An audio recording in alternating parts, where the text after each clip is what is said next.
CM sir నన్ను బతికించండి sir. Chandrababu sir నన్ను బతికించండి sir. మీరు బతికిస్తే నేను బడికి పోతా సార్.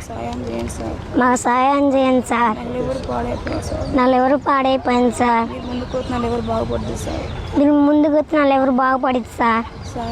సార్ మీరు సహాయం చేయండి సార్. అందరికీ నమస్కారం సార్. నా పేరు పల్లపాటి వీరయ్య. మరి న్యూజిల్లా మండలం ఖమ్మంపాడు, పల్నాడు జిల్లా. నా భార్య పేరు మరీ కుమారి, మా పాప పేరు కీర్తన.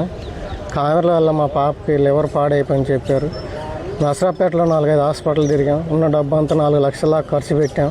ఇంకా మాకు అంతకు మించి స్తోమత లేదు. హైదరాబాదు ప్రైవేట్ హాస్పిటల్కి రాసి ఇచ్చారు అక్కడికి వెళ్ళమని. అక్కడ 20 లక్షల పైన వద్దని చెప్పి ఇచ్చారు మాకు అంతకు మించి ఇంకా స్తోమత లేదు. ప్రభుత్వమే మమ్మల్ని కాపాడాలి, మా పాపను కాపాడాలి. ప్రభుత్వం దాతలు ఉంటే మా పాప బతికిద్ది, లేకపోతే లేదు. కలెక్టర్ ఆఫీస్కి వచ్చాము. అక్కడ మేడం గారు కూడా హాస్పిటల్కి అనుకున్నారు. అయితే ఆరోగ్యశ్రీ కార్డు ఉంటేనే ఫ్రీగా అవుతుంది, లేదంటే డబ్బులు అవుతాయి అని చెప్పి డాక్టర్లు చెప్పారు. హాస్పిటల్లో డాక్టర్లు మాకు అంత శక్తి లేదు, చూసుకునే అంత శక్తి లేదు. ఎవరైనా దాతలు, ప్రభుత్వం మా పాపనే కాపాడాలి.